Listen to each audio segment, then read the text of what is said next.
Paz de Cristo Jesus a todos, irmãos e irmãs, e a todos aqueles inscritos no canal Momento Cristão. Sejam bem-vindos a todos novamente. Parte 1 sobre o tema O Templo Visto por Ezequiel. A série a qual vai esse vídeo é a série Israel Celestial. Muitos, quando começam a ler Ezequiel do capítulo 40 ao 48, vê ali então o profeta Ezequiel descrever a majestade e a glória de um templo a qual está descendo e a qual ele vê também dentro deste templo o interior e o exterior deste templo.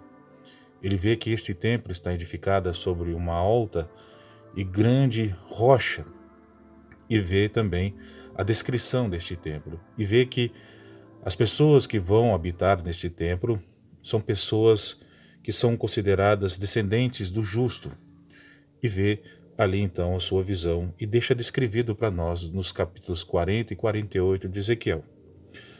Alguns vão dizer que a realidade desse templo está no templo judaico, que deve ser feita por mãos de homens, almejando a construção de um templo físico judaico de pedra, com retorno a sacrifícios, circuncisões, guardas e festas e luas novas.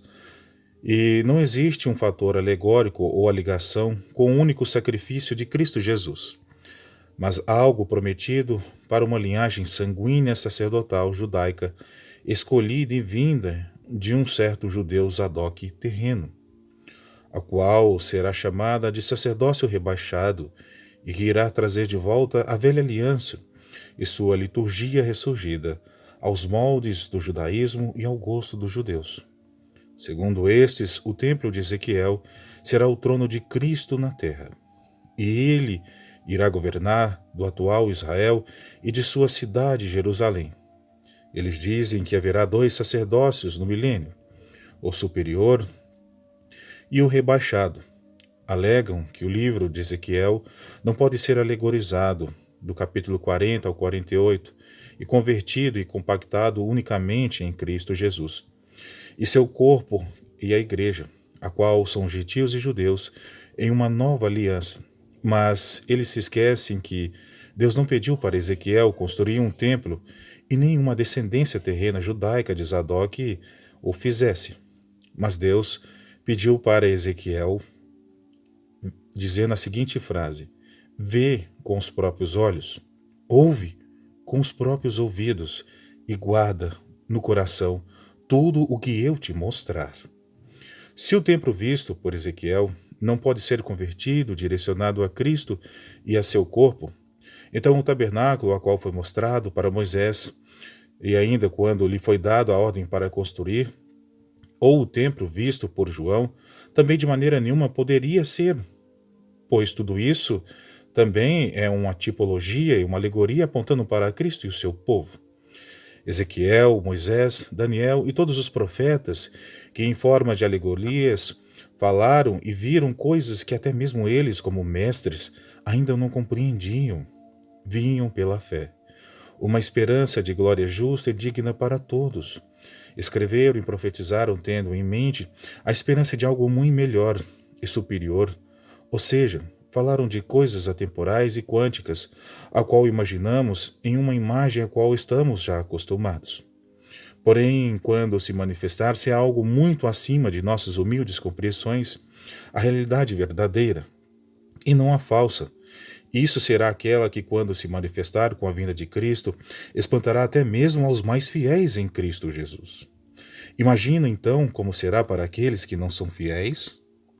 Portanto, Cristo não reinará em templos de pedra, construído e idealizado por pensamentos e interpretação humanas. Pois, por isso, então, alguns, com o entendimento mais correto dentro das alegorias de Cristo, diz o seguinte, que isso é uma alegoria de uma realidade ainda incompreensível para Ezequiel entender naquele tempo, e por isso sua descrição foi algo semelhante ao templo físico em que já estava acostumado. Porém, de fato, ele sabia que aquilo não era algo mais sublime, pois mostrava o nascimento de um povo de linhagem sacerdotal, perfeita em uma nova aliança, onde já não existia diferença de gentil ou judeu. apontando para algo real que se manifestava, porém por etapas. A primeira, com o advento da vinda do Messias humano, servo sofredor, para trazer uma nova aliança e união entre os povos de todo o mundo. A segunda, com o seu retorno glorioso e glorificado para trazer o milênio e seu reino justo sobre toda a terra, tendo o seu trono no lugar superior suspenso em glória no milênio. Não feito por mãos de homens, mas visto como um brilho a longa distância, como um farol, para guiar todas as nações no milênio. Por último, a terceira etapa, após o milênio, ele julgaria aqueles diante da segunda ressurreição, em seu tribunal, uns para herdar glória e esplendor, juntamente com aqueles que foram glorificados. Na primeira ressurreição, e quase 1000 anos atrás.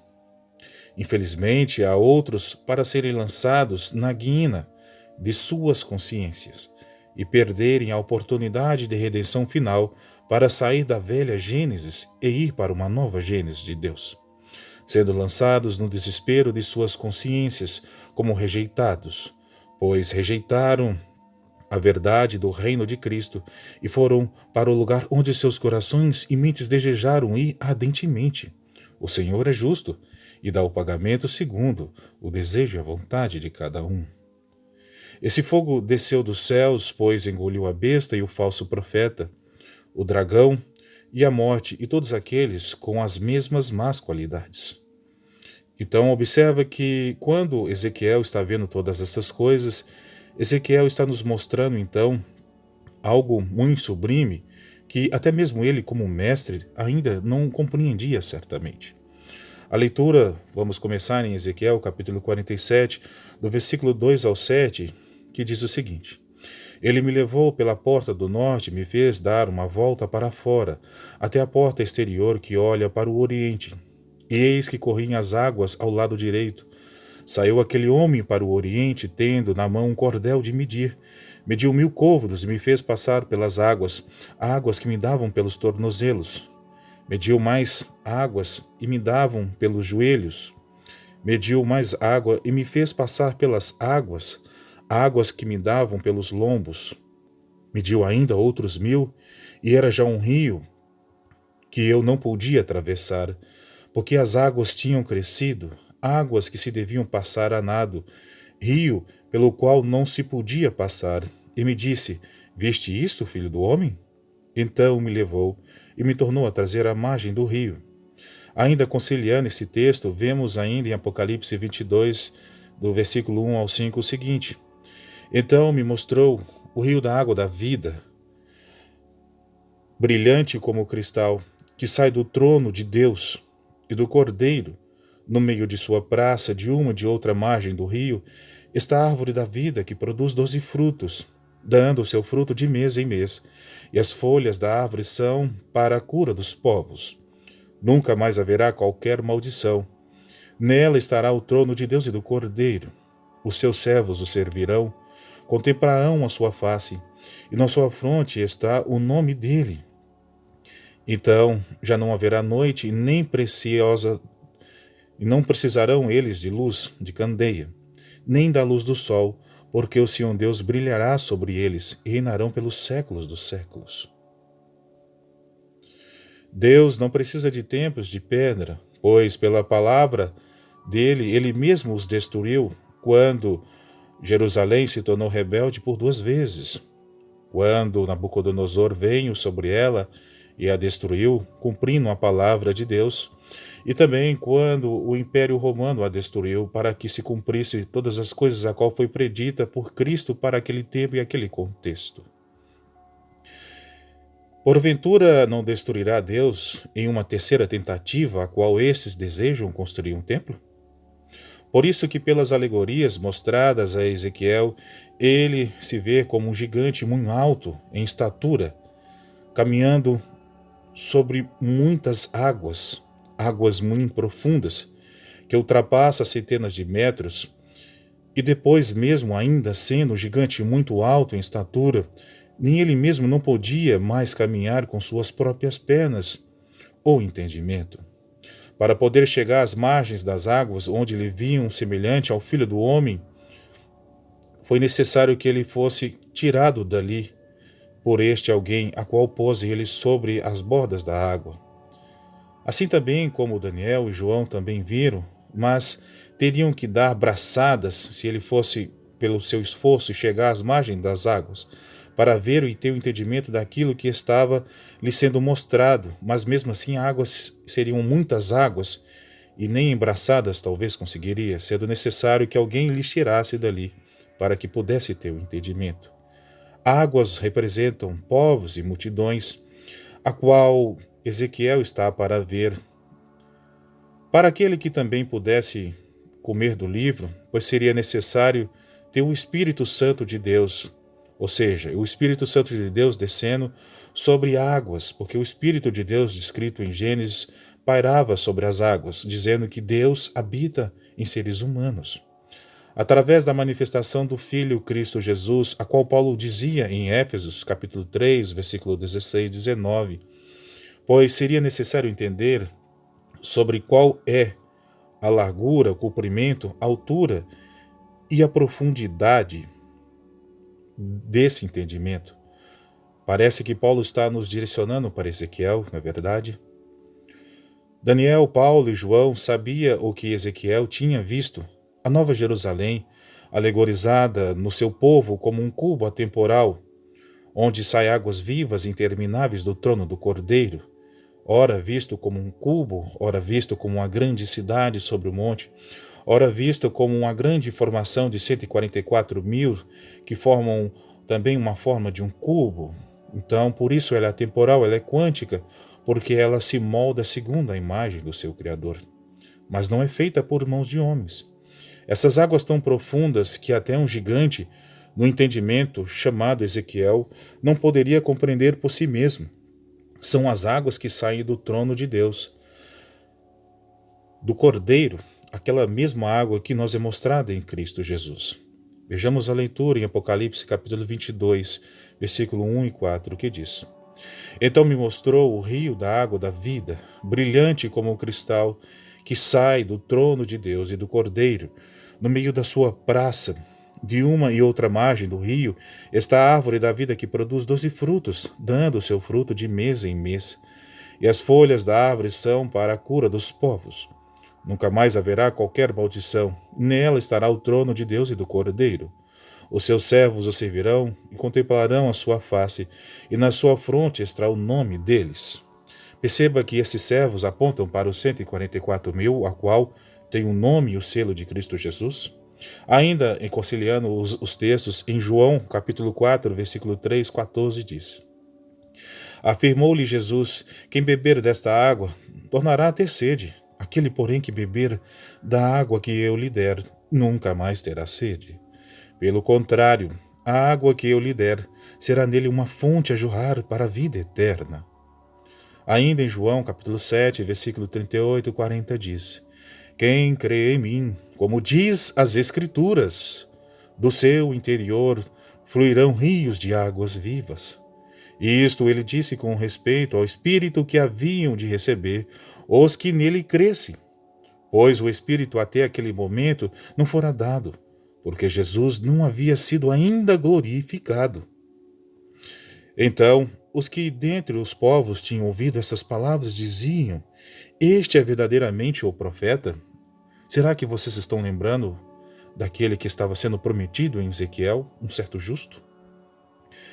Em outro momento, vemos mais coisas importantes a se descrever sobre as alegorias que estão sendo mostradas para Ezequiel. Em Ezequiel, capítulo 40, versículo 2, 5, diz: Em visões de Deus me levou à terra de Israel e me pôs sobre um monte muito alto. Sobre este havia como edifício de uma cidade, para o lado do sul. Ele me levou para lá, e eis um homem cuja aparência era como a de bronze. Estava de pé na porta e tinha na mão um cordel de linho e uma cana de medir. Disse-me o homem: Filho do homem, vê com os próprios olhos e ouve com os próprios ouvidos, e põe no coração tudo quanto eu te mostrar. Porque para isso fostes trazido para aqui. Anuncia, pois, à casa de Israel tudo quanto estás vendo. Vi um muro exterior que rodeava toda a casa, e na mão do homem uma cana de medir de 6 côvados, cada um dos quais media 1 côvado e 4 dedos. Ele mediu a largura do edifício, uma cana, e a altura, uma cana. Ainda conciliando com esse texto, em Apocalipse capítulo 11, versículo 1-4 diz: Foi-me dado um caniço semelhante a uma vara, e também me foi dito: Dispõe-te e mede o santuário de Deus, o seu altar e os que naquele adoram, mas deixa de parte o átrio exterior do santuário e não meças, porque foi ele dado aos gentios. Estes por 42 meses calcarão aos pés a cidade santa. Mas darei poder às minhas 2 testemunhas que profetizem por 1260 dias, vestidas de panos de saco. São estas as 2 oliveiras e os 2 candeeiros que se acham em pé diante do Senhor da terra. Ainda conciliando com os 2 textos a qual foi lido, Apocalipse 21, versículo 10-17 diz: E me transportou em espírito até uma grande e elevada montanha, e me mostrou a santa cidade, Jerusalém, que descia do céu, da parte de Deus, a qual tem a glória de Deus. O seu fulgor era semelhante a uma pedra preciosíssima, como pedra de jaspe cristalina. Tinha grande e alta muralha, 12 portas, e junto às portas 12 anjos, e sobre elas nomes escritos, que são os nomes das 12 tribos dos filhos de Israel. 3 portas se achavam a leste, 3 ao norte, 3 ao sul e 3 ao oeste. A muralha da cidade tinha 12 fundamentos, ou seja, fundamentos dos apóstolos. Continuando. E estavam sobre este os 12 nomes dos 12 apóstolos do Cordeiro. Aquele que falava comigo tinha por medida uma vara de ouro para medir a cidade e as suas portas e a sua muralha. A cidade é quadrangular de comprimento e largura eram iguais. E mediu a cidade com a vara até 12.000 estádios. O seu comprimento, largura e altura são iguais. Mediu também a sua muralha 144 côvados, medida de homem, isto é, a de um anjo, ou seja, um mensageiro. Por isso, também vemos, através desses textos a qual lemos, que Ezequiel, Daniel, Moisés, João, Paulo e outros profetas, ao descreverem um certo tabernáculo, estão vendo coisas semelhantes. Ao descrever uma espécie de tabernáculo glorioso, a qual não era nem lícito conseguir descrever, por se tratar de algo tão sublime feito por Deus, mas Deus, então, deixou que eles alegorizassem, como nos foi relatado por Paulo.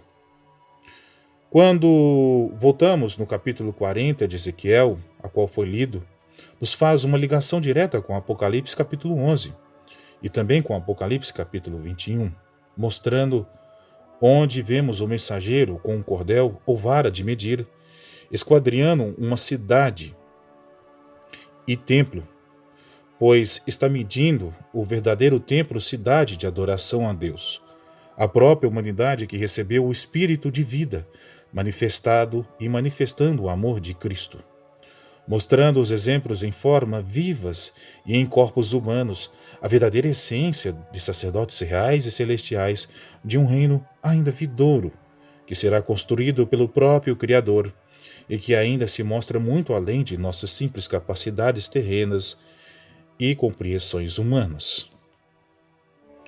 Por vemos também que essa cidade e templo está edificada sobre um alto e grande monte, que está descendo dos céus atemporais, ou seja, a qual foi mostrado tanto em Ezequiel 40 como também em Apocalipse.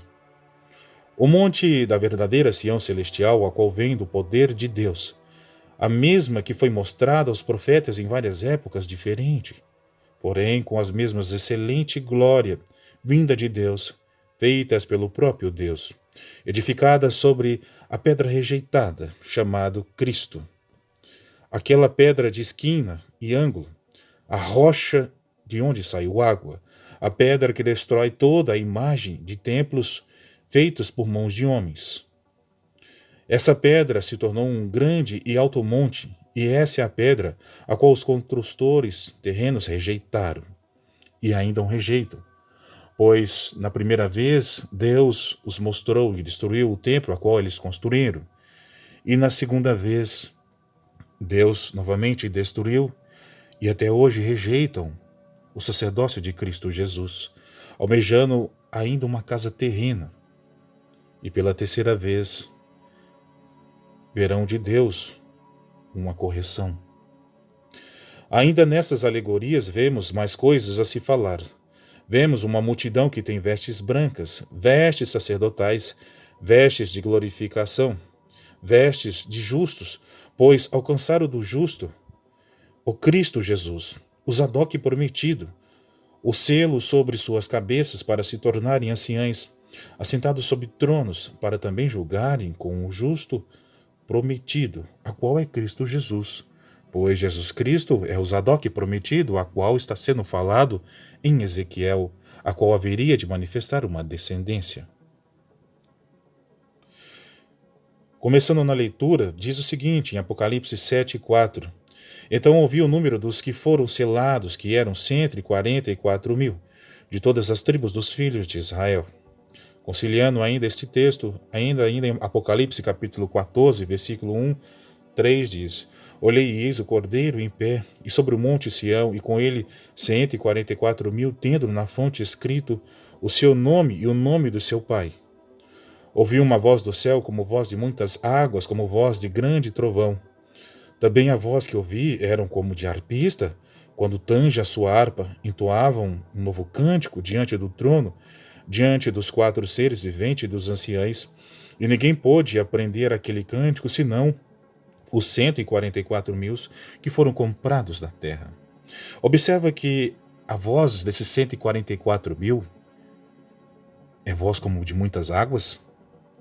Lembra de Ezequiel, a qual ele foi atravessando pelas águas, a qual foi se tornando profunda? E veja que aqui, essas grande multidão tem voz como muitas águas. Continuando e conciliando ainda, em Apocalipse capítulo 4, versículo 4 diz: Ao redor do trono há também 24 tronos, e assentados nele 24 anciães vestidos de branco, em cuja cabeça estão as coroas de ouro. Perceba então que esses anciães é a figura daqueles 144.000 que foram glorificados, daquela grande multidão a qual representa muitas águas, a qual o próprio profeta Ezequiel, na figura alegórica, como um homem gigante de metros de altura, não conseguiu descrever tão grande profundidade aquilo era. Por isso vemos em Apocalipse uma descendência de sacerdotes reais sendo marcados com o selo de Cristo, a qual é o selo do justo, ou seja, o selo do Zadok prometido. Pois esses 144.000 estão preparados para o trabalho de Deus, a qual trabalham por 6 dias, a qual vai nos dar 144 horas. Assim como Deus trabalhou, eles também trabalharão, tanto no tempo quanto fora do tempo, pois quando descansarem na glorificação de Cristo, na sua vinda se tornarão anciões de dias e poderão julgar. Pois esses não se contaminaram com mulheres, ou seja, doutrinas terrenas de homens e suas alianças, assim como dito em Ezequiel, que os descendentes dos justos se casariam com virgens e não se casariam com mulheres divorciadas. Só poderiam se fossem mulheres de sacerdotes que já morreram, ou virgem, pois as mulheres representam alianças, pois aquelas viúvas de sacerdote ou virgens são consideradas alianças aprovadas por Deus, ou seja, a nova aliança de Cristo Jesus, enquanto aquelas mulheres que não se encaixam nessas condições para se unir a esses sacerdotes são alianças terrenas, a qual não poderemos mais casar ou voltar e se apostatar, pois Cristo, sendo um cordeiro e o nosso Zadok prometido, foi também aceito como um sumo sacerdote de nossas vidas para poder ele mesmo entregar o seu próprio sacrifício, vestido agora como um sumo sacerdote justo e verdadeiro, que como cordeiro expiou nossos pecados, mas que como sumo sacerdote entregou a carne e o sangue deste sacrifício, a qual foi feita uma única vez. Ele morreu e ressuscitou por nós, se tornando o justo, ou seja, ele morreu para todos e não para poucos. O Zadok prometido a nós, a sua descendência sacerdotal, como descrita no livro do profeta Ezequiel e também mostrado a João, agora como um novo homem se manifestando como um todo, fazendo nós a sua descendência por meio da sua glória e do seu DNA divino que habita em nós. Poderoso é nós, em sua descendência, gentis e judeus, junto com ele agora, aliançados numa nova aliança, única e eterna para uma nova gênese de Deus, a qual nos dará novos céus e novas terras prometidas. Vejamos um pouco mais sobre medida gigantesca de um lugar feito para sacerdotes reais. Em Ezequiel, capítulo 48, do versículo 9 ao 3, diz: a região que haveis de separar ao Senhor será do comprimento de 25.000 côvados de largura, de 10.000. Esta região santa dos sacerdotes terá ao norte 25.000 côvados, ao ocidente 10.000 de largura, ao oriente 10.000 de largura e ao sul 25.000 de comprimento. O santuário do Senhor estará no meio dela. Será para os sacerdotes santificados, ou seja, glorificados. Continuando, para os filhos de Zadok, ou seja, o justo, esse Zadok é Cristo, que cumpriram o seu dever e não andaram errados quando os filhos de Israel se extraviaram como fizeram os levitas. Será região especial dentro da região sagrada, lugar santíssimo, fazendo limite com a porção dos levitas. Os levitas, segundo o limite dos sacerdotes, terão 25.000 côvados de comprimento e 10.000 de largura, com o comprimento será 25.000 e a largura de 10.000. Por isso, Ezequiel vê uma medição de proporção gigantesca, a qual foi lida, a qual não caberia na atual Israel e sua cidade, Jerusalém.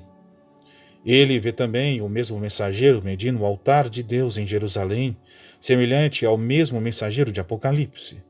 Mas que altar é esse que está sendo medido pelo mensageiro, tanto em Ezequiel ou em Apocalipse?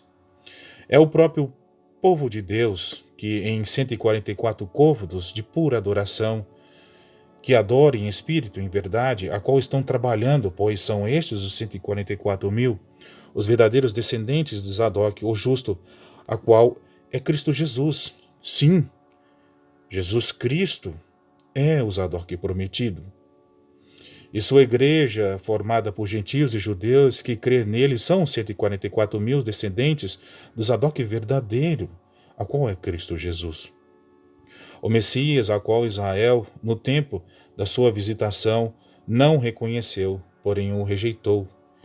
E ainda o rejeita até os dias de hoje, pois ele visitou Jerusalém, mas ela não o quis, preferindo as promessas dos bens terrenos. Então perceba que nós, assim como Cristo foi glorificado, seremos glorificados. Seremos chamados segundo a sua semelhança, segundo a sua descendência, porque Jesus Cristo é o Zadok prometido.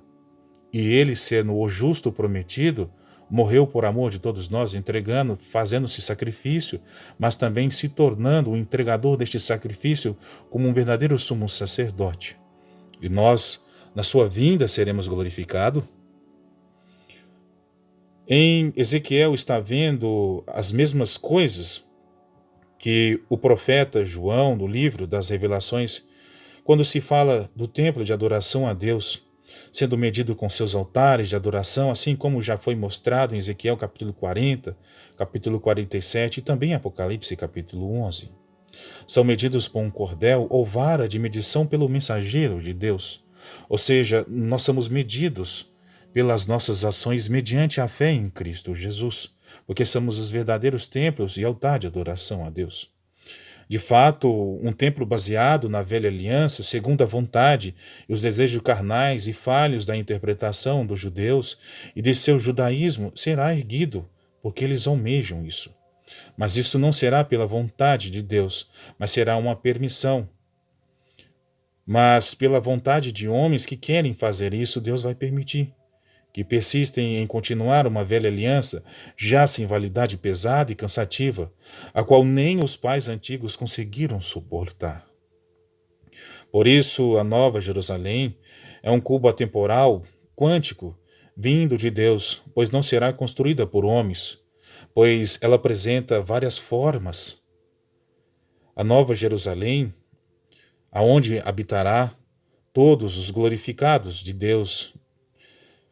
Em Efésios capítulo 3, versículo 17 ao 19 diz: E assim habite Cristo no vosso coração, pela fé, estando vós no amor arraigados e alicerçados, a fim de poderes compreender com todos os santos qual é a largura e o comprimento e a altura e a profundidade, e o conhecer o amor de Cristo, que excede todo o entendimento, para que sejais tomados de toda a plenitude de Deus. Ou seja, perceba que aqui está dizendo de um cubo, a qual é a Nova Jerusalém. Ainda conciliando com esse texto, em Apocalipse 21, 16 e 17, confirma: a cidade é quadrangular, de comprimento e largura iguais, e mediu a cidade com a vara até 12.000 estádios. O seu comprimento, largura e altura são iguais. Mediu também a sua muralha 144 côvados, medida de homens, isto é, a de anjo ou de um mensageiro. Portanto, lembre-se das palavras de um ex-mestre rabino judeu, fariseu, da tribo de Benjamim, israelita de sangue nativo, que abandonou toda a velha liturgia de ordenanças pesadas e rudimentares, e se tornando um cristão por amor a Cristo Jesus, vendo e crendo que este era o Zadok prometido, que fora descrito em Ezequiel, e ele, a qual crendo em Cristo, era sua descendência, não pela carne e pelo sangue, mas em espírito. E ainda este mesmo ex-rabino fariseu do judaísmo chamado Paulo diz em 1 Coríntios, capítulo 13, versículo 8 ao 13: O amor jamais acaba, mas havendo profecias desaparecerão, havendo línguas cessarão, havendo ciências passará, porque em parte conhecemos e em parte profetizamos. Quando, porém, vier o que é perfeito, então o que é em parte será aniquilado. Quando eu era menino, falava como menino, sentia como menino, pensava como menino. Quando cheguei a ser homem, desisti das coisas próprias de menino. Porque agora vemos como em espelho, obscuramente, como um enigma, então veremos face a face. Agora conheço em parte, então conhecerei como também sou conhecido. Ou seja, o próprio apóstolo Paulo diz que quando Cristo viesse, ele deixaria de conhecer em parte, mas conheceria em totalidade. Continuando: agora, pois, permanece a fé, a esperança, o amor, e estes três, porém, o maior deste é o amor. Ou seja, Jesus Cristo, o amor maior. Então, medite nessas palavras do apóstolo Paulo, de que Ezequiel, João, Paulo, todos eles viram coisas maravilhosas, a qual a Nova Jerusalém, como uma glória, um resplendor tão brilhante como um sol, estaria ali representando a forma variada da igreja, ora chamada de 144.000, ora de 24 anciões, ora de sacerdotes, ora de glorificados, ora de vestes brancas. Tudo isso apontando para algo muito mais sublime, além da nossa compreensão. Se até o mestre Paulo disse que ele conhecia em parte, porventura Deus voltará a lidar com a velha aliança em um milênio? De fato não, pois a palavra de Deus só progride cada vez mais. A nova aliança progredirá para algo muito melhor, e aqueles que não forem glorificados no milênio receberão a misericórdia, mesmo estando em uma forma humana, terrena. Porém, estarão ainda debaixo de uma nova aliança, onde Cristo é o único e suficiente em suas vidas. E não liturgias pesadas, a qual nem os nossos pais da antiga e velha aliança conseguiram suportar. Lembre-se das palavras de Paulo. Agora, pois, permanece a fé, a esperança e o amor. Estes três, porém, o maior destes é o amor. Lembre-se disso. Jesus Cristo, o amor maior. Paz a todos.